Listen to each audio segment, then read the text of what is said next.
देखते हैं आगे की चीज़ें जो चल रहा था ऑपरेटिंग सिस्टम में, जो एकदम अभी काटा या कॉपी किया गया हो उसे इंसर्शन पॉइंट पर क्लिपबोर्ड कंटेंट की कॉपी को इंसर्ट करने को पेस्ट कहते हैं। पेस्ट तो जानते ही हैं। माइक्रोसॉफ्ट विंडोज़ उपयोगकर्ताओं को रिक्त स्थान सहित 255 संप्रतीकों तक फाइल नाम टाइप करने की सुविधा देता है। माइक्रोसॉफ्ट विंडोज़ ने उपयोगकर्ताओं रिक्त स्थान सहित किसी भी फाइल का नाम 255 संप्रतीकों तक ही लिख सकता है, मिनिमम 1 और मैक्सिमम 255।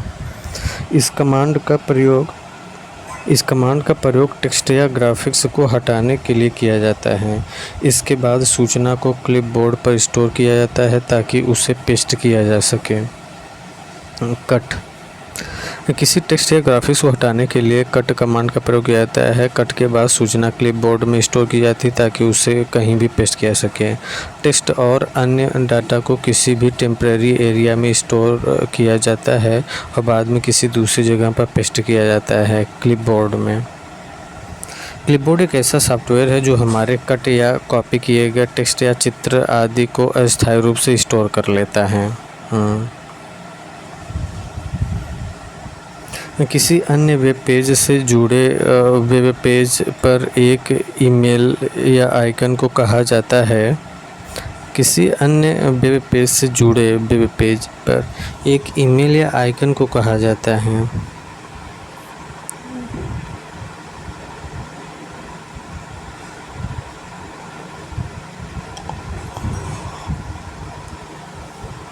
उसे हाइपरलिंक कहते हैं। हाइपरलिंक वेब पेज और वेबसाइटों के बीच नेविगेट करने के लिए हाइपरलिंक वेब पेज और वेबसाइटों के बीच नेविगेट करने के लिए उपयोग की जाने वाली प्राथमिक विधि है। हाइपरलिंक एक ही वेब पेज पर अन्य वेब पेजों के ग्राफिक्स, फाइलों और अन्य स्थानों को इंगित करते हैं। जब टेक्स्ट हाइपरलिंक के रूप में उपयोग किया जाता है तो आमतौर पर रेखांकित किया जाता है कि यह अलग रंग से प्रकट होता है। उस कमांड को सेव कहते हैं जो किए जा रहे काम को हार्ड ड्राइव या डिस्क ड्राइव में सेव करती है।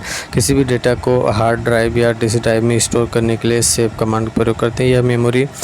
यह मेमोरी से उस फाइल को निकालने की कमांड है जिसे पहले उसमें स्टोर किया गया था। उसे क्या कहते हैं? ओपन कहते हैं।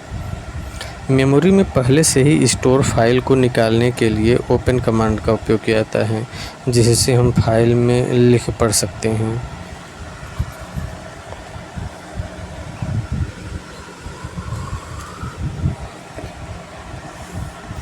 मेमोरी में पहले से ही स्टोर फाइल को निकालने के लिए ओपन कमांड का उपयोग किया जाता है, जिससे हम फाइल में लिख पढ़ सकते हैं।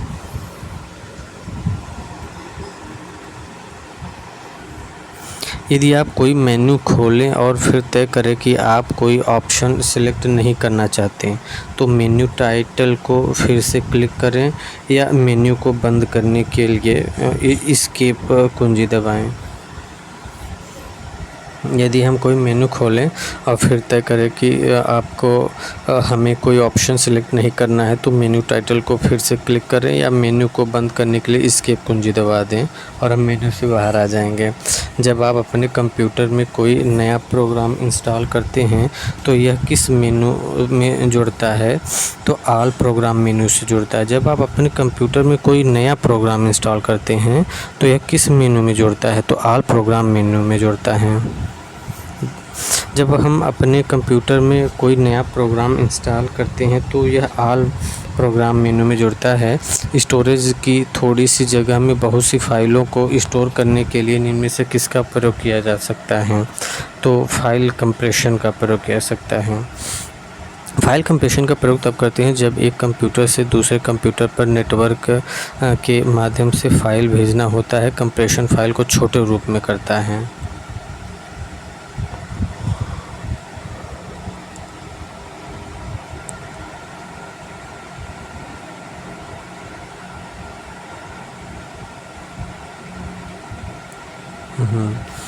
किसी तरह का प्रक्रम छोटी फाइल बनाता है जिसका इंटरनेट पर स्थानांतरण तीव्र होता है तो उसे कंप्रेशन बोलते हैं। कंप्रेशन प्रक्रम द्वारा बड़ी फाइलों को छोटी फाइलों में परिवर्तित किया जाता है जिससे इंटरनेट पर स्थानांतरण तीव्र हो जाता है। कंप्यूटर पर सेव की गई फाइल को फाइंड और लोड करने के लिए निम्नलिखित में से किस विकल्प का प्रयोग किया जाता है? ओपन कमांड को सेलेक्ट करना। कंप्यूटर पर सेव की गई फाइल को कमांड और लोड करने के लिए ओपन कमांड को सेलेक्ट करना पड़ता है। सर्च डायलॉग बॉक्स में फाइल का प्रकार, picture and photos, music, video, file का नाम या फाइल में स्थित किसी शब्द को डालकर सर्च टैब दबाने पर यह वांछित फाइल खोजकर इसे दर्शाता है।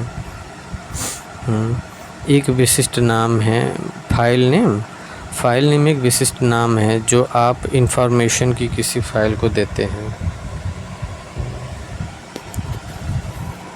फाइल नेम एक विशिष्ट नाम है जो आप इंफॉर्मेशन की किसी फाइल को देते हैं। फाइल नेम एक विशिष्ट नाम है जो आप इंफॉर्मेशन की किसी फाइल को देते हैं। फाइल नेम एक विशिष्ट नाम होता है जो हम अपनी फ़ाइल को देते हैं ताकि फ़ाइल को आसानी से ढूंढा जा सके। फ़ाइल नेम अधिकतम 255 अक्षर का दे सकते हैं तथा उसके बाद एक्सटेंशन नेम होता है जो पीरियड से अलग रहता है और प्रोग्राम का नाम बताता है। डॉक्यूमेंट क्रिएट करने के लिए आप फाइल मेन्यू पर न्यू कमांड यूज़ करेंगे।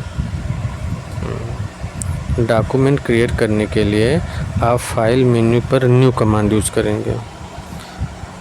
डॉक्यूमेंट क्रिएट करने के लिए आप फाइल मेन्यू पर न्यू कमांड यूज़ करेंगे।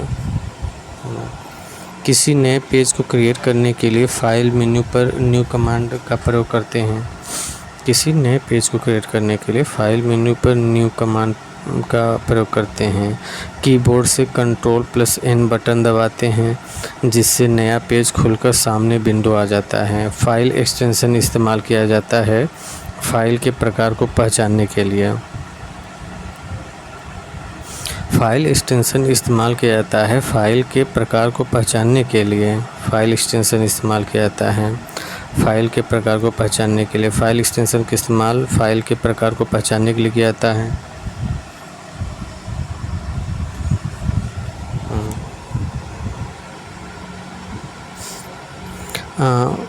बाइनरी फाइलों के लिए कौन सा फाइल एक्सटेंशन प्रयोग किया जाता है? .bin बाइनरी फाइलों के लिए .bin फाइल एक्सटेंशन प्रयोग किया जाता है। फाइल एक्सटेंशन से पता चलता है कि यह किस प्रकार की फ़ाइल है। ऑडियो श्रव्य फाइल एक्सटेंशन AMR से क्या अभिप्राय है? Adaptive multi rate. ऑडियो श्रव्य फाइल एक्सटेंशन AMR से क्या अभिप्राय है? एडेप्टिव मल्टी रेट है।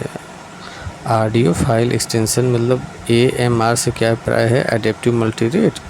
ऑडियो फाइल एक्सटेंशन AMR से अभिप्राय एडेप्टिव मल्टी रेट है। एक्सटेंशन की मदद से कंप्यूटर यह पता लगाता है कि कौन सी फाइल किस सॉफ्टवेयर के साथ चलेगी। जैसे फ़ोटो के लिए .jpg तथा ऑडियो के लिए .AMR या .mp3 आदि का प्रयोग करते हैं। निम्नलिखित में से कौन सा फाइल नाम एक्सटेंशन इंगित करता है कि फ़ाइल किसी अन्य फाइल की बैकअप कॉपी है?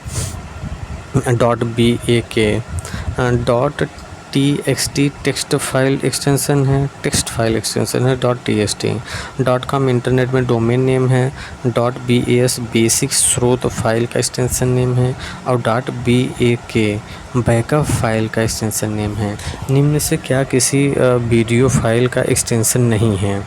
.jpeg किसी वीडियो फाइल की एक्सटेंशन निम्न नहीं, बाकी .avi है, .mov है और .mp4 है वीडियो फाइल की एक्सटेंशन है। ये .jpeg किसी वीडियो का फाइल एक्सटेंशन नहीं है। कंप्यूटर में किसी भी फाइल की पहचान के लिए कंप्यूटर का ऑपरेटिंग सिस्टम अपनी सुविधा के अनुसार फाइल को उसके प्रकार अनुसार पहचान करता है। इसे फाइल एक्सटेंशन कहते हैं। फाइल एक्सटेंशन वह शब्द होता है जिससे किसी फाइल के नाम से अंत में आता है। इसे फाइल फॉर्मेट भी कहते हैं। उदाहरण, किसी फाइल का नाम प्रार्थना पत्र है तो फाइल एक्सटेंशन .pdf होता है। PDF का पूर्ण रूप होता है पोर्टेबल डॉक्यूमेंट फॉर्मेट होता है। फ़ोल्डर्स में स्टोर करके फ़ाइल को ऑर्गेनाइज़ किया जाता है। फ़ोल्डर्स में स्टोर करके फ़ाइलों को ऑर्गेनाइज़ किया जाता है। फ़ोल्डर्स में डाटा को स्टोर करके हम उसे आसानी से खोज सकते हैं तथा उसे व्यवस्थित रखरखाव के लिए फ़ाइल फ़ोल्डर में सेव कर सकते हैं। विंडो एक्सप्लोरर में व्यू मेनू में कौन सा विकल्प नाम के अनुसार डेटा क्रमबद्ध करने के लिए प्रयोग किया जाता है, उसे नेम बोलते हैं। Window explorer file explorer manager application होता है जिसमें डेटा को क्रमबद्ध करने के लिए नेम विकल्प होता है।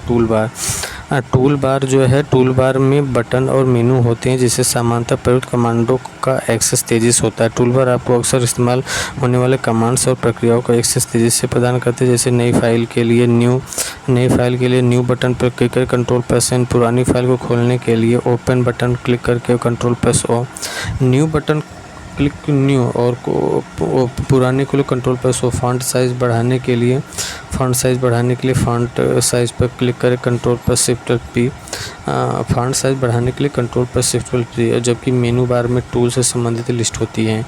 ओपन, प्रिंट और सेव सभी बटन स्टैंडर्ड टूल बार पर स्थित होते हैं। ओपन, प्रिंट और सेव सभी, ओपन हो गया, प्रिंट हो गया, सेव सभी हो गया ना, ये स्टैंडर्ड टूल बार में स्थित होते हैं। इसमें open, print, save, new, cut, copy, paste, spelling check, format, printer, undo, redo आदि बटन होते हैं स्टैंडर्ड टूल बार में। प्रयोक्ता किस मेनू से टूल बार का चयन कर सकता है? व्यू से। प्रयोक्ता किस मेन्यू से टूल बार का चयन कर सकता है? व्यू से टूल बार का चयन कर सकता है। व्यू मेनू में डॉक्यूमेंट के व्यू को कंट्रोल करने से संबंधित सभी कमांड होते हैं तथा इसे मेन्यू के द्वारा टूल बार का चयन करके इस टूल स्क्रीन के प्रदर्शित कर सकते हैं। वर्ड प्रोसेसर में आमतौर पर उपयोग में लाए जाने वाले कमांड और टूल्स तक पहुंच आसान बनाने के लिए किस बार का उपयोग होता है? टूल का होता है। वर्ड प्रोसेसर में आमतौर पर उपयोग में लाए जाने वाले कमांड और टूल्स तक पहुंच के लिए टूल बार का उपयोग किया जाता है। टूल बार इंटरनेट ब्राउज़र में भी आपके ब्राउजिंग अनुभव को बढ़ाने के लिए उपयोग किया जाता है। वर्ड प्रोसेसर में आमतौर पर उपयोग किए जाने वाले कमांड और टूल्स तक पहुंच के लिए टूल बार का उपयोग किया जाता है तथा टूल बार इंटरनेट ब्राउज़र में भी आपके ब्राउजिंग उपयोग को बढ़ाने के लिए किया जाता था।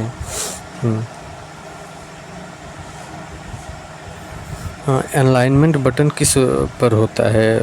फॉर्मेटिंग टूल बार पे अलाइनमेंट बटन होता है। Alignment button formatting tool bar के अंतर्गत आता है। अलाइनमेंट 4 प्रकार के होते हैं: दायां, बायां, मध्य तथा justify alignment. Shortcut button Windows OS में एक विंडो बंद करने के लिए आप उपयोग करेंगे Alt+F4 से बटन बंद हो जाएगा। विंडो ऑपरेटिंग सिस्टम में किसी भी विंडो को बंद करने के लिए शॉर्टकट की Alt+F4 से विंडो बंद हो जाएगा। Ctrl+F5 से हम करंट विंडो को रिफ्रेश करते हैं। Ctrl+F5। हम स्क्रीन के किसी भी विशेष भाग के बारे में जानना चाहते हैं तो Shift+F1 प्रेस करें और आपका बिंदु एक प्रश्न चिन्ह के साथ एक तीर में बदल जाता है। फिर उस चीज़ पर क्लिक करें जिसके बारे में जानना चाहते हैं। किस शॉर्टकट का इस्तेमाल सभी टैब छिपाने और डेस्कटॉप पर सीधे जाने के लिए किया जाता है? Windows+D। सभी टैब को छिपाने और डेस्कटॉप पर सीधे जाने Windows+D के लिए। सभी टैब को छिपाने और डेस्कटॉप पर सीधे जाने के लिए Windows+D के लिए। विंडोज़ ओएस में एक एप्लीकेशन के भीतर एक विंडो से दूसरे विंडो में टॉगल करने के लिए आपस में दूसरे विंडो का उपयोग कर सकते हैं Alt+F6। सभी टैब को छिपाने और सभी टैब को मतलब ऊपर नीचे जो टैब हैं उसे छिपाने और डेस्कटॉप पर सीधे जाने के लिए डेस्कटॉप पर सीधे चले जाएं तो Windows+D कर देंगे तो चले जाएंगे। और विंडोज़ ओएस में एप्लीकेशन के भीतर एक विंडो से दूसरे विंडो में टॉगल करने के लिए एक दूसरे से विंडो उपयोग कर सकते हैं Alt+F6। Alt+F6 से ना एक विंडो से दूसरे विंडो पर टॉगल करने के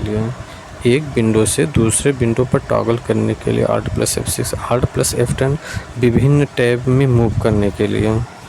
विभिन्न टैब में मूव करने के लिए Alt प्लस F10 और Alt plus Shift plus D वर्तमान दिनांक डालने के लिए आप Alt plus Shift plus D डाल देंगे तो वर्तमान दिनांक आ जाएगा Alt Shift D।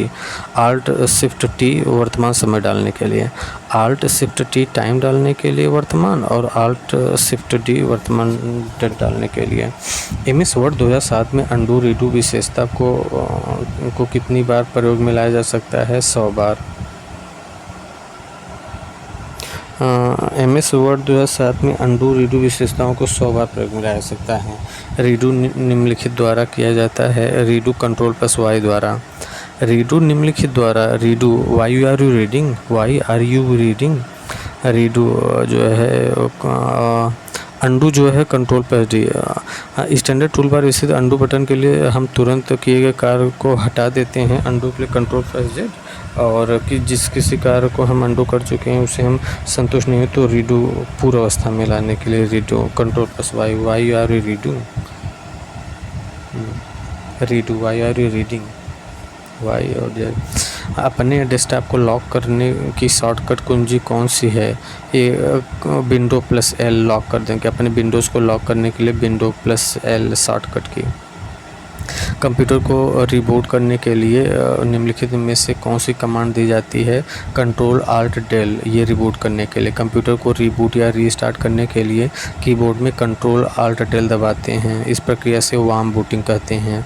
Warm booting या कंप्यूटर को रिबूट या रीस्टार्ट करने के लिए control plus alt plus del. Windows 10 में OS ऑपरेटिंग सिस्टम में सेटिंग खोलने के लिए आप इसका इस्तेमाल करेंगे विंडोज़ लोगो कुंजी प्लस I का।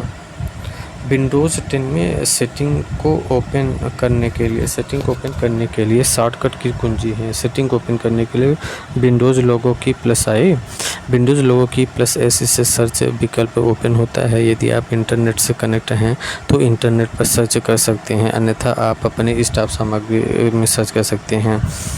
स्टिकी की को चालू करने के लिए विंडोज़ में कीबोर्ड शॉर्टकट शिफ्ट की को 5 बार दबाना होगा। स्टिकी कीज़ को सक्रिय करने के लिए 5 बार शिफ्ट की दबाएं। एक साउंड होता है और स्टिकी कीज़ डायलॉग ओपन होती है। डिफ़ॉल्ट रूप से कर्सर इस बटन पर होता है। विंडोज़ के लिए गूगल क्रोम वेब ब्राउज़र में एक नया टैब खोलने के लिए कीबोर्ड शॉर्टकट क्या है? Control plus T।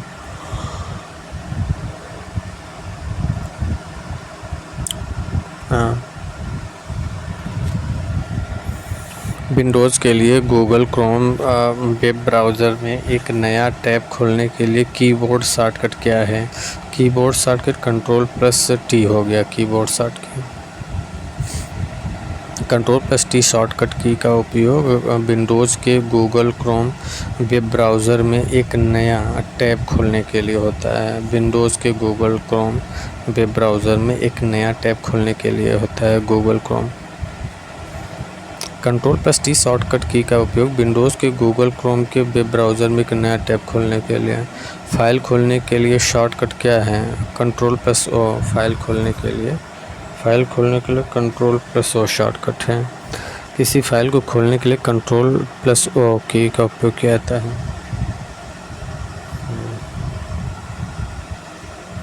जब आपकी अन्य फाइलें खुली हों तो डेस्कटॉप प्रदर्शित करने के लिए शॉर्टकट कुंजी कौन सी है? विंडो की प्लस D। विंडोज़ में डेस्कटॉप प्रदर्शित करने के लिए विंडोज़ प्लस D कुंजी का उपयोग किया जाता है। जब आपकी अन्य फाइलें खुली हों तो मुख्यतः विंडोज़ प्लस D शॉर्टकट कुंजी का उपयोग डेस्कटॉप को प्रदर्शित और छिपाने के लिए किया जाता है। ओके।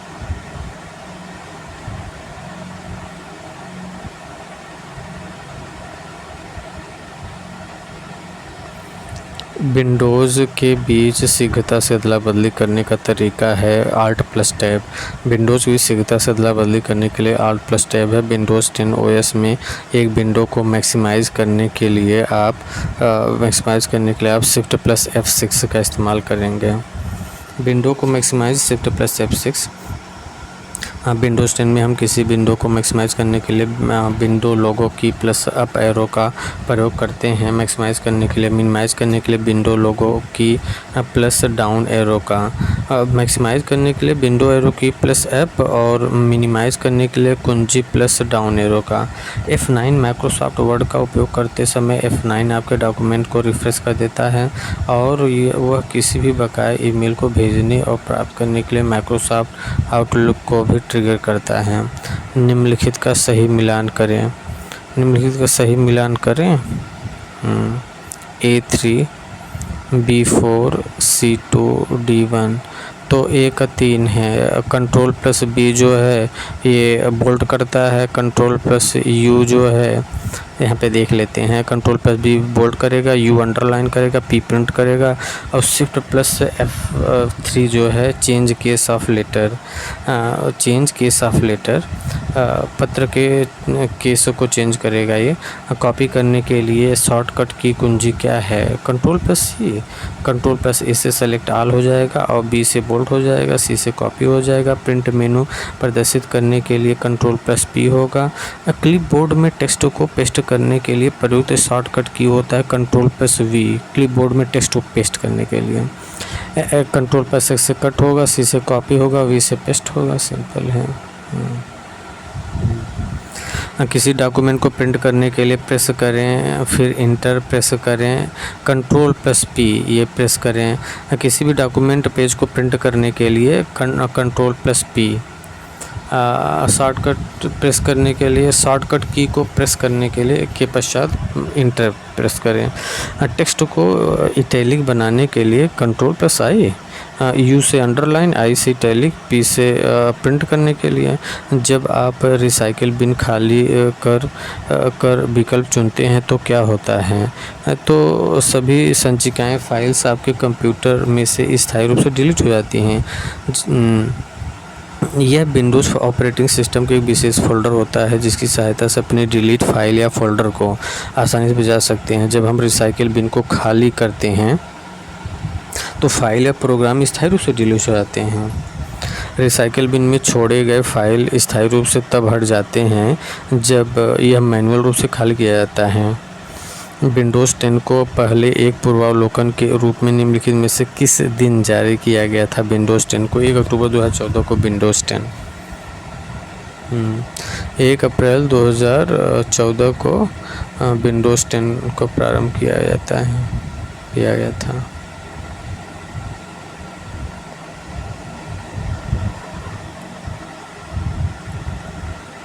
विंडोज़ में शॉर्टकट शिफ्ट प्लस डिलीट का प्रयोग करने के लिए चयनित आइटम को बिना रिसाइकिल बिन में डाले स्थायी रूप से डिलीट कर दीजिए। शिफ्ट प्लस डिलीट करेंगे ना तो रिसाइकिल बिन में डाले ही डाटा को डिलीट कर देगा। Shift plus delete. विंडोज़ में शॉर्टकट शिफ्ट प्लस डिलीट उपयोग कर चयनित आइटम को बिना रिसाइकिल में डाले स्थायी रूप से डिलीट कर दे। Shift plus delete. Windows task manager को खोलने के लिए आप क्या दबाएंगे? विंडोज़ टास्क मैनेजर को खोलने के लिए कंट्रोल आल्ट डिलीट को। विंडोज़ टास्क मैनेजर को खोलने के लिए control alt delete. Task manager computer में बैकग्राउंड रीजनिंग में चल रही हम सर्विस की जानकारी देते हैं। कौन सी सर्विस कितनी स्पेस ले रही, कितना नेटवर्क और कितना CPU लोड रहा है। टास्क मैनेजर को खोलने के लिए कई मेथड होते हैं। टास्क मैनेजर जिसमें कीबोर्ड से control plus alt plus delete की प्रेस करना। इसके बाद आपको ऑप्शन शो होगा जिसमें आपको टास्क मैनेजर शो होगा, जिस टास्क मैनेजर ओपन होगा। विंडोज़ एक्सप्लोरर फाइल एक्सप्लोरर को खोलने के लिए शॉर्टकट कुंजी क्या है? विंडोज़ की प्लस E। विंडोज़ एक्सप्लोरर को खोलने के लिए विंडोज़ की प्लस E। विंडोज़ प्लस की एक्सप्लोरर को खोलने के लिए W जो है विंडोज़ की प्लस W। इसका प्रयोग सेटिंग को ढूंढने के लिए। विंडोज़ प्लस W का सेटिंग को ढूंढने के लिए और control plus O Microsoft office में फ़ाइल को खोलने के लिए। अब कंट्रोल प्लस E दबाते हैं तो क्या होता है? फाइल एक्सप्लोरर खुल जाता है। किसी डॉक्यूमेंट में इंसर्ट हाइपरलिंक डायलॉग बॉक्स को प्रदर्शित करने के लिए शॉर्टकट कुंजी है कंट्रोल+K। कंट्रोल+K से इंसर्ट हाइपरलिंक डायलॉग बॉक्स को प्रदर्शित करने के लिए H जो है कंट्रोल+H नोटपैड, वर्डपैड तथा MS वर्ड में फाइंड एंड रिप्लेस के लिए। कंट्रोल+H जो है फाइंड एंड रिप्लेस के लिए। कंट्रोल+S ब्राउज़र में एड्रेस बार को सेलेक्ट करने के लिए। कंट्रोल+L जो है ब्राउज़र में एड्रेस बार को सेलेक्ट करना है। कंट्रोल+L MS वर्ड में बाया अलाइन करना, MS वर्ड में बाया अलाइनमेंट करना है। MS कंट्रोल+L में MS वर्ड में बाया अलाइनमेंट करना है। शॉर्टकट कुंजी Alt+Enter किसके लिए प्रयोग की जाती है? चयनित आइटम की प्रॉपर्टी दिखाने के लिए Alt+Enter। Alt+Enter चयनित आइटम की प्रॉपर्टी दिखाने के लिए। विंडोज़ कीबोर्ड में चयनित कमांड का प्रयोग करके किस कुंजी का प्रयोग किया जाता है? एंटर का। विंडोज़ कीबोर्ड में चयनित कमांड के प्रयोग के लिए इंटर कुंजी का प्रयोग करते हैं। Windows keyboard.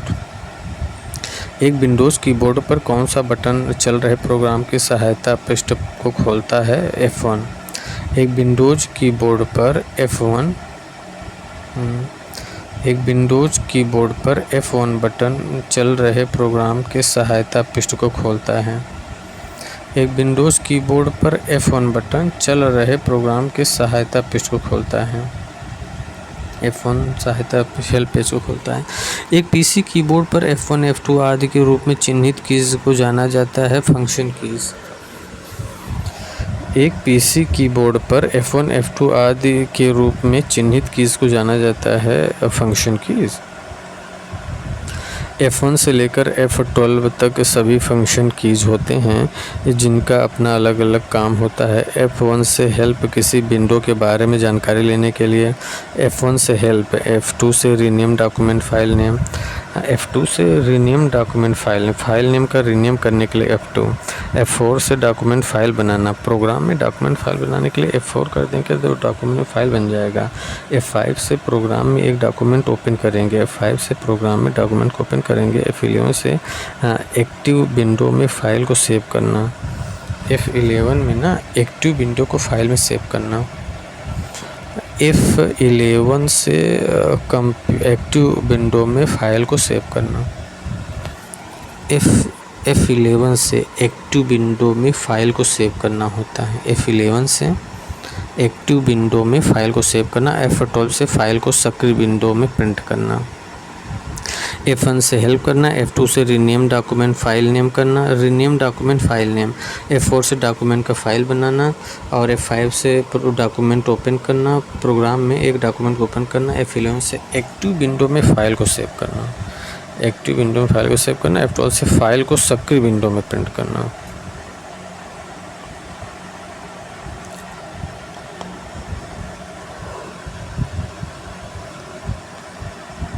Dialogue box.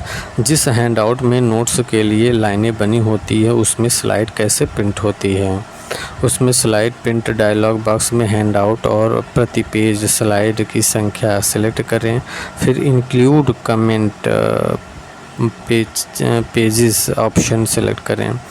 जिस हैंडआउट में नोट्स के लिए लाइन बनी होती है उसमें स्लाइड प्रिंट करने के लिए फाइल मेनू के प्रिंट डायलॉग बॉक्स में हैंड आउट सेलेक्ट करने के बाद प्रति पेज स्लाइड की संख्या सेलेक्ट करें, फिर include comment pages option select करें।